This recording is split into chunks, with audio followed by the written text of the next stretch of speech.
বাংলার বিধানসভায় পাশ হওয়া মহিলা ও শিশু সুরক্ষা সংক্রান্ত অপরাজিতা বিলটিকে আইনে পরিণত করতে কেন্দ্রীয় সরকারকে অবিলম্বে পদক্ষেপ গ্রহণ করার দাবি 1 ডিসেম্বর রবিবার উলুবেড়িয়া পূর্ব কেন্দ্র তৃণমূল মহিলা কংগ্রেসের উদ্যোগে প্রথমেই উলুবেড়িয়া পৌরসভার প্রাঙ্গণ থেকে এক মিছিল সংগঠিত হয়।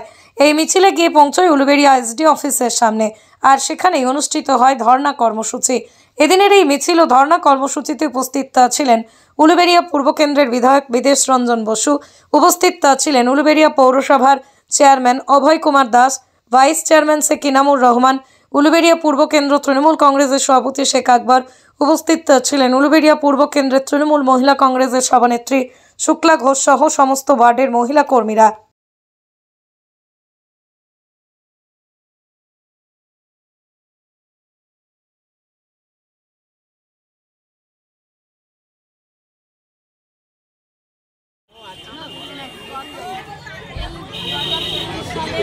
সেপ্টেম্বর আমাদের মাননীয় দিদি মমতা ব্যানার্জি বিশেষ অধিবেশন ডেকে এই অপরাজিতা বিল পাশ করেছিলেন নারী সুরক্ষার স্বার্থে, কিন্তু এখনো পর্যন্ত কেন্দ্রীয় সরকার রাষ্ট্রপতিকে দিয়ে সেই বিলটা সই করেননি।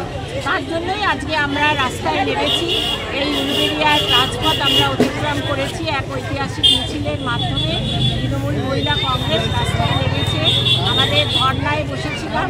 এই ধর্না মঞ্চ থেকে আমরা জানাতে চাই যে এই বিলটা যদি আগামী দিন পাস না হয়, আমরা কিন্তু আরও বড়সড় আন্দোলনের দিকে এগিয়ে যাব।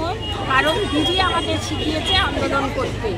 এরপরে দিদি বলেছে যে কিছুদিন অপেক্ষা করবে, তারপরে আমাদের এমএলএ এমপিদের দিল্লিতে পাঠাবেন এবং সেইখানে রাষ্ট্রপতির কাছে পাঠাবেন যাতে করে রাষ্ট্রপতি বিলটা সই করে। এটাই এসেছে যে এই বিলটা যাতে পাস হয়। আগামী সব সময় আমরা পথেই থাকি, মানুষের পাশে থাকি।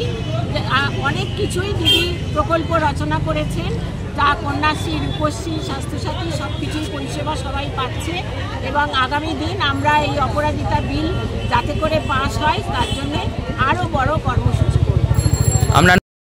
ব্যুরো রিপোর্ট, আমার কলম।